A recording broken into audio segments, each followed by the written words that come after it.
हरिलता चपळा नारी लागवरी नरी गती लागवरी नरी गती लागवरी नरी गती हरिलता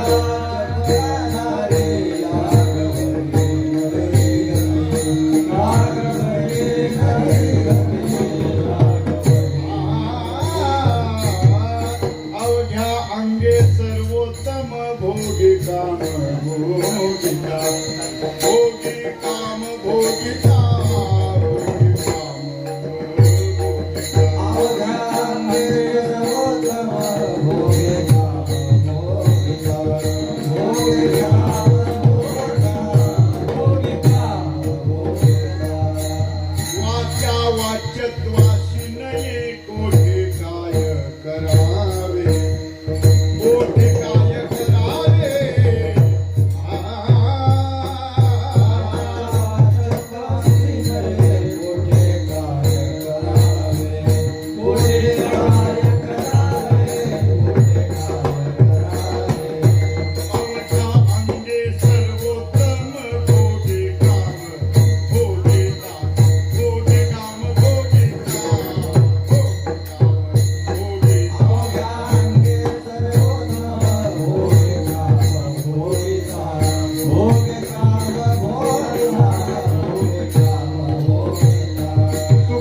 हरिरता चपळानारी लागवरी नरगती अवघ्या अंगे सर्वोत्तम भोगी काम भोगिता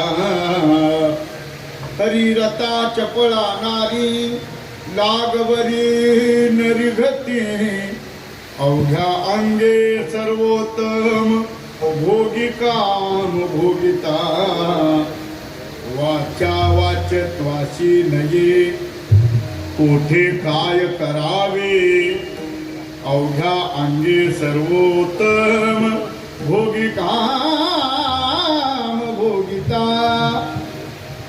तुका म्हणे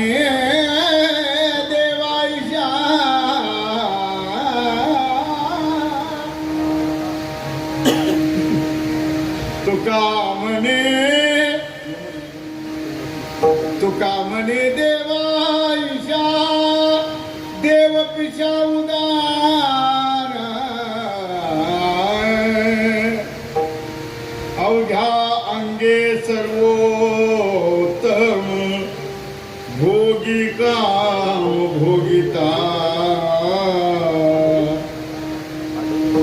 समचलन सरोजम सांद्र नीलांबुदाभम जगननिहित पाणी मंडनम मंडनानां तरुण तुलसीमाला कंदरम कन्यनेत्रम सदहृदवलहासं विठ्ठलं चिन्तयामि अलंकापुरी रम्यसिंहासनस्थं पदाम्भोजे तेजस्फुरदिप्रदेशं विधीन्द्रादिदेवै सदा स्तूयमानं समाधिस्थमूर्तिं भजे ज्ञानदेवं पांडुरंगा करू प्रथम नमन दुसरे चरणा संतांचिया त्यांच्या कृपादानी कृतीचा विस्तारू बाबाजी सद्गुरु दास तुका आत्मरूप गणेशू केली स्मरण होय सकल विद्येचे अधिकरण तेच वंदू श्री चरण श्री गुरूंचे ते नमस्कारोनी आता अभिनव वाग्विलासिनी जे चातुर्यार्थ कला कामिनी ते श्री शारदा विश्वमोहिनी नमिली मिया मदरधै सद्गुरु जेने तारिलो हा संसार पूर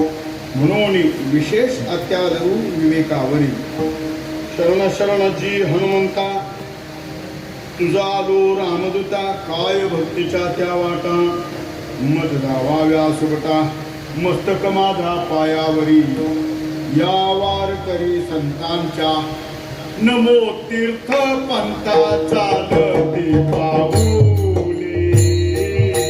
नमो तीर्थ पंथा चालती पाऊले नमो तीर्थ पंथा चालती पाऊले नमो तीर्थ पंथा चालती पाऊले येती बोलावीत त्याशी नमो येती बोलावीत त्याशी नमो येती बोलावीत त्याशी नमो येती बोलावीत त्याशी नमो तीर्थ पंथा चालती पाऊले नमो तीर्थ पंथा चालती पाऊले तीर्थ पंथा चालती पाऊले नमो तीर्थ पंथा चालती पाऊले येती बोलावीत त्याची नमो येती बोलावीत त्याची नमो येती बोलावी येती बोलावी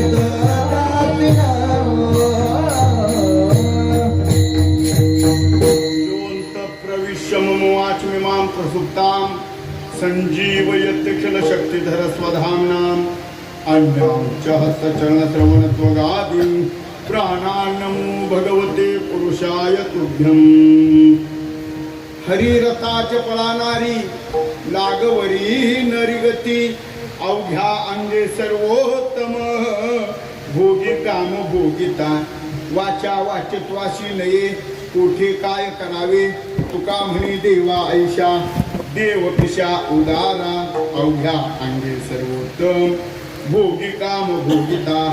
प्रस्तुत प्राप्त प्रसंगी आपल्या या नालासोपारा प्रभागातील असणारी ही सगळी रहिवासी मंडळी त्यातल्या त्यात विशेषत्वाने काल आपल्या मनोहर महाराजांनी ज्यांचं आदरातील गौरव केलेला आहे, पूजन केलेलं आहे, संतपूजन केलेलं आहे असे तावडे महाराज असतील, त्यांच्या संबंधाने सर्व वारकरी मंडळी, आपले आनंद भाऊ असतील, आनंद महाराज, ही सगळी मंडळी रेल्वे प्रवासी भजन मंडळ, बरोबर ना? बरोबर आहे ना? रेल्वे प्रवासी भजन मंडळ, रेल्वेमध्ये इतर गप्पा न मारता किंवा व्हॉट्सअप चॅटिंग न करता किंवा काही न करता, काहीही न बघता केवळ परमात्म्याचं चिंतन करावं या आणि या हेतू दाखल ही मंडळी रेल्वेतून येता जाता भजन करतायत. खरं तर ही त्यांना मिळालेली, खरं तर त्यांना म्हणजे गुरुप्रसादाची मिळालेली ऊर्जा आहे असं म्हणायला काय हरकत नाही. आता असू द्या बापू, तुम्ही सांगितलं टाळ्या नका वाजू, पण ते कधी जाऊ द्या, असू द्या, न सांगितलं काय माणसाचा स्वभाव आहे. एखादा असं काही विषय झालं की आपला आनंद जो भाव आहे हृदयातला व्यक्त करतो तो टाळीद्वारा, असं आहे का? पण याच्यात ही आता हे तर तुम्ही टाळी वाजवत आहे, पण ज्याच्या वेळेला भजन होईल, ज्याच्या वेळेला चरणं चालू असतात, अभंगाची चरणं गायली जातात, त्यावेळेला टाळ्या वाजवल्या तर मला वाटते फार बरं होईल. कारण का अशी टाळी वाजवली तर मला असं वाटतंय मी कीर्तनकार नाही, मला आमदार झाल्यासारखं असं. ते असं नको व्हायला आणि आपलं ते क्षेत्रही नाही म्हणा असं. रामकृष्ण ही रेल्वे प्रवासी भजन मंडळी अतिशय उत्तम प्रकारचा आणि हा उपरोक्त पुण्यात्मक असणारा असा हा आणि नामयज्ञ सोहळा, तपपूर्ती सोहळा हे साजरा करतायत.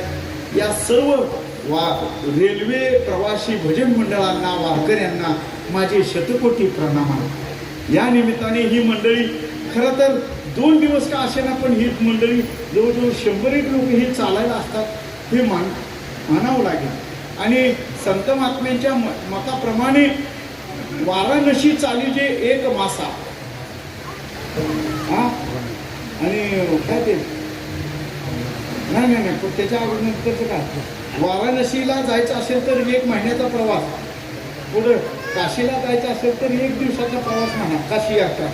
पण पंढरी पाऊल परियसा, मी पंढरपूरला जातो म्हणून दुकानात आपलं पंढरपूरला जातो म्हणून पाय बाहेर काढून जो प्रवासाला सुरुवात करतोय, खरं तर तो पंढरीला जाऊ देत नाहीतर ना जाऊ देत, पण मी पंढरपूरला निघालो या निमित्ताने जो पाय बाहेर टाकतो, खरं तर वारी केलेले तर पुण्य त्यालाही मिळणारच आहे. कारण पंढरी पाऊल, नामदेवराज सांगतात ऐसा ठसा नामाचा, पंढरी पाऊल परियसा. पंढरपूरकडे जाण्यासाठी फक्त 1 पाऊल पुरे. भगवान परमात्म्यासाठी तुम्ही 1 पाऊल पुढे जाताय, पण तो परमात्मा तुमच्यासाठी 100 पावलं अगोदर निघतोय. येते का पाहायला? तो परमात्मा अगोदरच आपल्याकडे येतोय आणि आपल्याला स्फूर्ती देतो आहे. हे तर तुमच्या बाबतीत मध्ये धन्यता मानावी लागेल.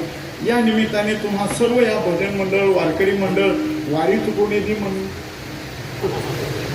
तुकोनेदी हरी जे काय मंडळ आहे का, मंडळाला दिलेलं नाव आहे.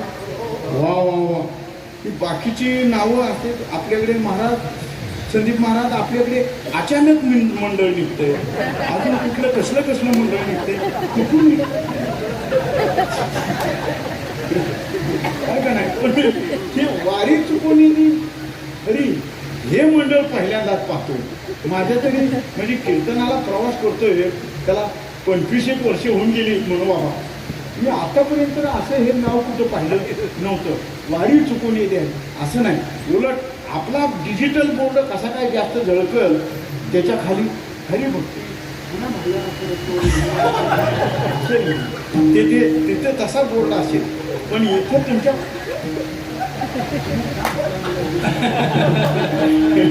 इथं तसे कोणाचे बोर्ड नाही, कुणी नाही. फक्त श्रेष्ठ वारकऱ्यांचे फोटो, भगवान परमात्मा आधी करून जाता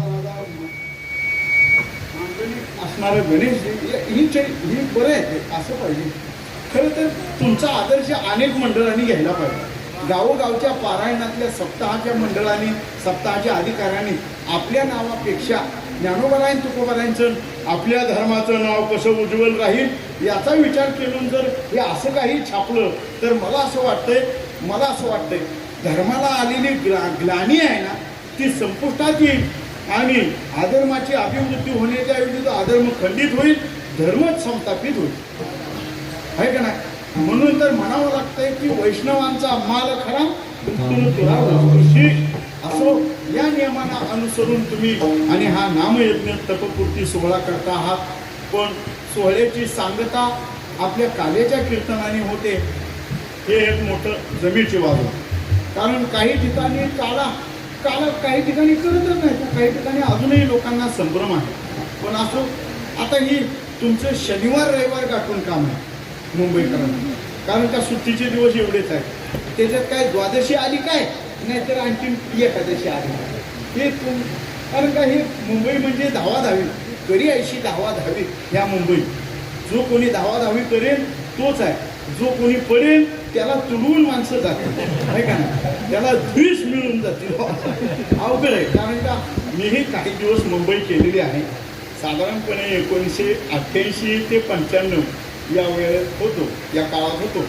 त्यावेळेला काही इतकं असं एवढं हे नव्हतं. त्यावेळेचाही मी रेल्वे प्रवासीच आहे. त्यावेळेला त्यामुळं मला काल जमलं बरं का. काल जमलं यायला. हो कधी कधी असं वाटतं जावं पण रेल्वेत नाही जावं नाही अवघड राहतं कधी कधी. असो तुम्ही सगळेजण मनापासून हसताय. असो तुम्ही एवढं प्रवासी जीवन, एवढं धगधगीचं, एवढं धावपळीचं जीवन जगता. तुम्ही सर्व मुंबईकर मंडळी येऊन सर्वच मुंबईकर मंडळी एवढं धावपळीचं जीवन जगता आणि गावाकडल्या लोकांपेक्षा श्रेष्ठ असा श्रद्धेचा भक्तियुक्त अंतःकरणाचा परमार्थ करवता. खरं तर तुमच्या या परमार्थाला आणि तुमच्या या कार्याला या शंकरबुवाचे साष्टांग दंडवत.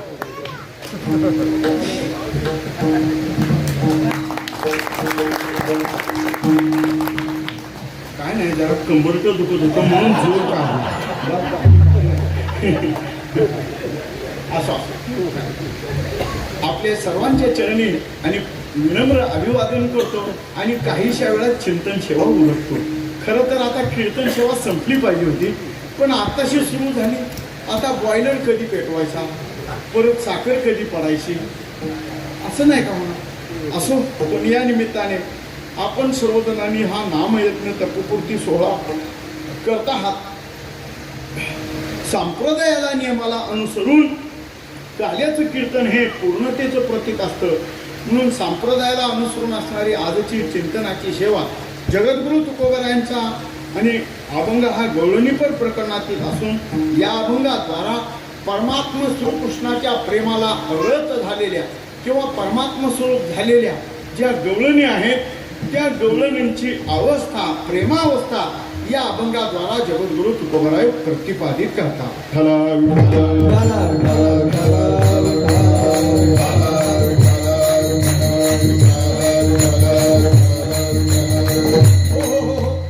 सुजन मायबाप युगपरत्वे भक्तीची साधना, परमात्म्याच्या प्राप्तीची साधनं भिन्न भिन्न प्रकारची आहेत. भागवतामध्ये आणि प्रल्हादांनी सांगितलेली साधनं भागवतामध्ये एका श्लोकामध्ये आलेली आहे. तृतयेत ध्यायतो विष्णू त्रेतायाम यजतो मुख हे द्वापारे परिश्चर्यायाम कळवतात हरी कीर्तना. कलियुगात हरी कीर्तनाशिवाय अन्य कोणती गती नाही. कृतयुगामध्ये ध्यानादी साधन आहे परमात्म्याच्या प्राप्तीचं. त्रेतायुगामध्ये यज्ञ यागादी साधन आहे परमात्म्याच्या प्राप्तीचं. द्वापारा युगामध्ये पूजा अर्चनादी साधन आहे परमात्म्याच्या प्राप्तीचं. पण कलियुगात मात्र हरे नाम हरे नाम हरे नाम केवलम कलो नास्तेव नास्तेव गतिरन्यथा. हरे नाम हरे नाम हरे नाम तीन वेळेला का सांगितलं. हरे नाम म्हणजे विषयी पामर जे लोक आहेत त्यांच्यासाठी सुद्धा हरे नाम. जे साधक दशेला पोचलेले आहेत मुमुक्ष आहेत त्यांच्यासाठी सुद्धा हरे नाम. आणि जे ज्ञानोत्तम आहेत ज्ञानी बनलेले आहेत जीवनमुक्तीचा सोहळा उपभोगतात त्यांनाही हरे नाम. म्हणजे तिन्ही दशेत असलेल्या साधकांना परमात्मा प्राप्तीचं भक्तीचं तत्वज्ञान जर खुलं करून देणारं साधन कोणतं असेल कलियुगातली हरिभक्ती सर्वश्रेष्ठ आहे. अशी हरिभक्तीमध्ये परमात्म्याच्या रूप परमात्म्यांचं लीला परमात्म्याचं नाम परमात्म्याच्या गुणसंकीर्तनाद्वारा मनुष्य जीवाला अटळ असा आणि मनुष्य जीवाला अपरिमित असा आणि मनुष्याला नित्य असा जो मोक्ष आहे तो प्राप्त करून देण्याचं साधन हरिभक्तीमध्ये आहे. म्हणून हरिभक्ती मगाशी कालही प्रमाणे दिली सुखरूप आदी अंती. तुका म्हणे हरिभक्ती सुखरूप आदी अंत. अशी सुखस्वरूप हसणारी हरिभक्ती ही सर्वश्रेष्ठ कलियुगातली साधन आहे. काय झालं शुकमुनी परीक्षिती राजाला सांगताना म्हणतायत परीक्षिती तुझे जे वडील आहेत तुझे जे चुलते या सर्वांनी काळावर मात केलेली आहे आणि स्वर्गारोहण करून परमपदाला प्राप्त झालेले आहेत. भगवान द्वारकाधीश कृष्ण त्यांच्या घरी राबत होता आणि तूही त्याच वंशात जन्माला आला. पण ऐक परीक्षिती तू जन्माला आलास ते युग मात्र कलियुग आहे. तुझ्या उदारपणामुळे वडे जास्त झाले. तुझ्या उदारपणामुळे कलीला जो तू मोकळं केलं कलीला जो धिला ठेवला त्या कलीने आपला प्रभाव दाखवण्यासाठी सुरुवात केली. म्हणून इथं असत्याचा विजय सत्याची हानी पतिव्रतेचा छळ अवघेन गावद्वारी आहे उदशी हिचाच सन्मान. तिथे का पाहा लागतात सज्जनांना त्रास होतो दुर्जनांचाच उदो केला जातो. असंही कलियुग पापाचं भांडार आहे दोषाचं भांडार आहे. पण ऐक कलियुगात श्रेष्ठ असा एक गुण आहे ती हरिभक्ती. जो कोणी हरीची भक्तीची कास धरेल तो या कलियुगात दुष्ट दुर्जन युक्त असणारं कलियुग याच्यातून तो तरुण जाईल. शंकर आपलं भागवताचार्य सांगतात शुकमुनी सांगतात कलेर दोषण राजन नास्ती एको महान गुणाः कीर्तना देव कृष्ण मुक्त संग परम रजेत. जो या कलियुगात राहून कलियुगात जन्माला येऊन जीवनाच्या अंतःपर्यंत कृष्ण भक्तीचा आदर्श डोळ्यासमोर ठेवून जर परमार्थाची वाटचाल करू लागला तर त्याचं जीवन कृष्णमयच होईल याच्यात निर्वादता आहे. याचंच भाषांतर एकनाथ महाराजांनी आपल्या एका अभंगामध्ये केलेलं आहे. एकनाथ महाराज सांगला कृष्ण कथा म्हणजे भवसागरातून पहिलं पार नेणार भावावर सोहम भावावर आरूढ करविणार आणि भक्तीच्या नौकेद्वारा परमात्म तत्वापर्यंत घेऊन जाणार एक साधन आहे असं एकनाथ महाराज सांगतात. कृष्ण कथा गंगा सावळे उदक कृष्ण कथा गंगा सावळे उदक कृष्ण कथा गंगा सावळे उदक कृष्ण कथा गंगा सावळे उदक कृष्ण कथा गंगा सावळे उदक कृष्ण कथा गंगा सावळे उदक कृष्ण कथा गंगा सावळे उदक कृष्ण कथा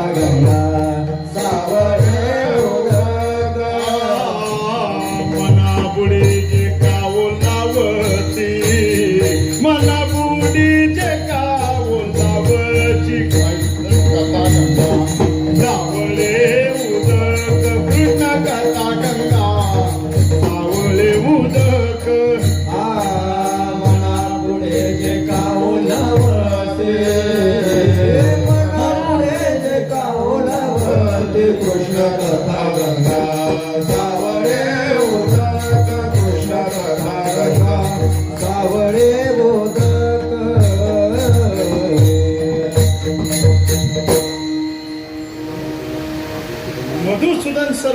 मधुसूदन सरस्वतीने भक्ती रसामृत सिंधूमध्ये एक सांगितलेली व्याख्या आहे.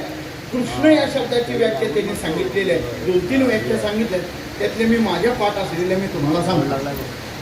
मधुसूदन सरस्वती सांगतायत कृष्ण त्याला म्हणतात जो अंतःकरणातील विकारांना बाहेर घालवतो, पण साधकाचं मुमुक्षुचं किंवा त्या भक्ती करणाऱ्या साधकाचं जे अंतःकरण आहे तो आपल्याकडे आकर्षित करून घेतो असं म्हणणं आहे. मधुसूदन सरस्वती असं म्हणताय, कृष शब्दाच्या सत्तार्थो नश्च अनंत रूपकः सुखदात्मा भवेदात्मा भावानंदमस्तता. सुखदात्मा कृष्ण कृष्ण कृष्ण म्हणण्यामुळे मनुष्याला आणि आधिभौतिक आध्यात्मिक आधिदैविक सगळ्याच सुखांचा लाभ आहे. त्या अर्थाने आधिदैविक दुःख वगैरे आहे यांचाही नाश आहे. चला, कृष्ण शब्दामुळे सुखाची प्राप्ती आहे. 2 कृष्ण शब्दामुळे अंतःकरणात प्रेमभाव निर्माण होतो, भावानंद मस्ततः. आणि भवेदात्मा म्हणजे भवसागरातून पहिलं पार नेणारं नाव म्हणजे कृष्ण नाव.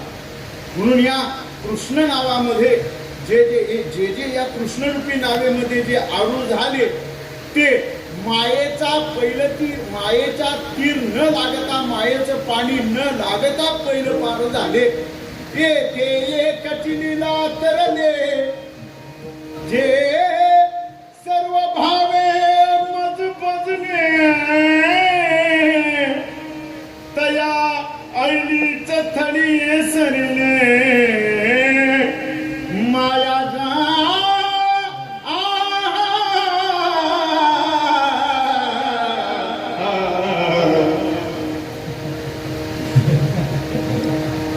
मला येते मायेच्या सागरातून माया सागरातून पहिलं पार होणारी अशी ही कृष्ण कथा आहे. मग का हो महाराज, कृष्ण कथा जर आहे ती काल्याच्याच कीर्तनात सांगावी असा काय दंड काय?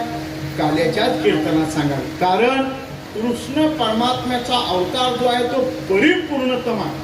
परिपूर्णतम साक्षात श्रीकृष्ण अन्य एव हिन एक कार्यार्थम आगत्यम कोटी कार्य चकारः. गर्गाचार्य सांगतायत परमात्मा कृष्णाचा अवतार परिपूर्णतम आहे. इतर अवतार अंशांश कला आवेश पूर्ण आणि परिपूर्णतम फक्त कृष्णच अवतार आहे. इतर अवतार अंशाधिकाचे आहेत, आवेश कलादी अवतार आहेत, पण कृष्ण अवतार मात्र परिपूर्णतम आहे. म्हणून कृष्णचरित्र गाऊन, कृष्णचरित्र सांगून वा कृष्णचरित्र श्रवण करून आपल्या जीवनाला नव्हे तर आपल्या परमार्थ दशेलाही पूर्णत्व लाभणं खरं तर हे काल्याच्या कीर्तनाचं प्रयोजन.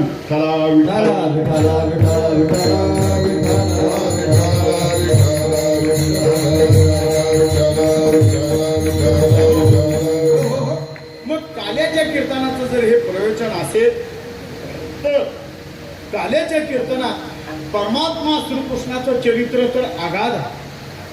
कृष्णचरित्र अनेक प्रकारचं आहे. मग अनेक प्रकारचं कृष्णचरित्र सांगण्याऐवजी अनेक इतर कृष्णचरित्र सांगण्याऐवजी फक्त काल्याच्या कीर्तनात गोकुळातलं चरित्र का वर्णन केलं जातं?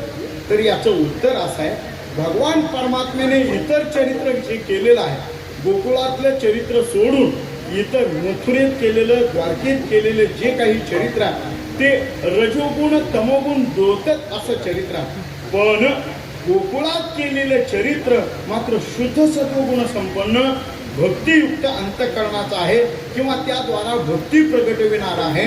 म्हणून कृष्ण चरित्र काल्याच्या कीर्तनात गात असताना जे देवे गोकुळी चरित्र केले ते उच्चारावे असं तुकोबारांचं म्हणणं आहे. चरित्र ते उच्चारावे केले देवे गोकुळी, केले देवे गोकुळी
शेंड्यातून डायरेक्ट गुडक्या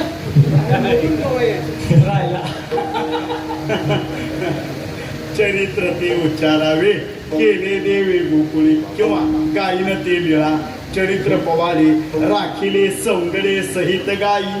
परमात्म्यानं जे गोकुळात चरित्र केलं 12 वर्षापर्यंत केलेलं चरित्र ते मनुष्याच्या अंतःकरणात जय कृष्णाचे होय जे आपणे मन तै कृष्णाचे होय जे आपणे अंतःकरण संकल्पाचे अंगण ओळखती सिद्धी. कृष्ण स्वरूपता प्राप्त व्हावी अंतःकरणच कृष्णमय व्हावं असं चरित्र उच्चारायचं असेल गायचं असेल तर कोणतं काल्याच्या कीर्तनाच्या नियमानुसार गोकुळात केलेलं. गोकुळातलं चरित्र केलं मान्य आहे पण गोकुळातला देव कोणता अर्थात भगवान श्रीकृष्ण. गोकुळातला जो कान्हा आहे तोच कृष्ण आहे त्याचं चरित्र का हो.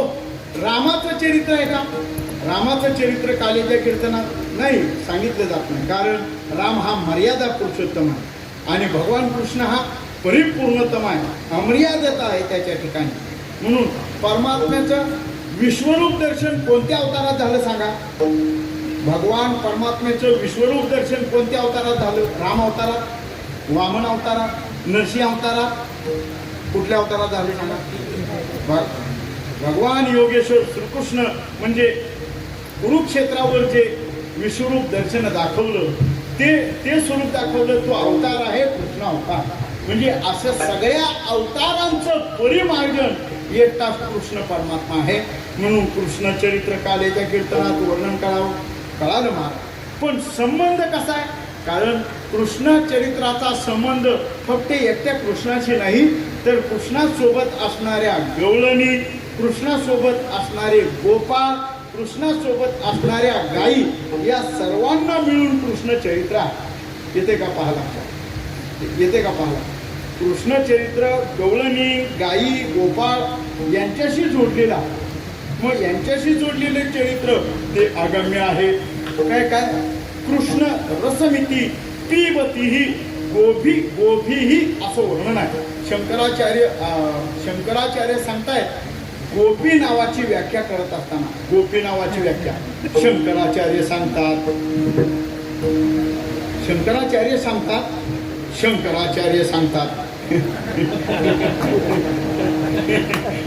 म्हणजे मी नाही तसा पण शंकराचार्य सांगतात आहे की कृष्ण त्याला म्हणतात गाम नाम गोहो नाम कृष्ण रसमिती गोहो नाम कृष्ण रसमिती पिबती इति गोपीही असं वर्णन आहे.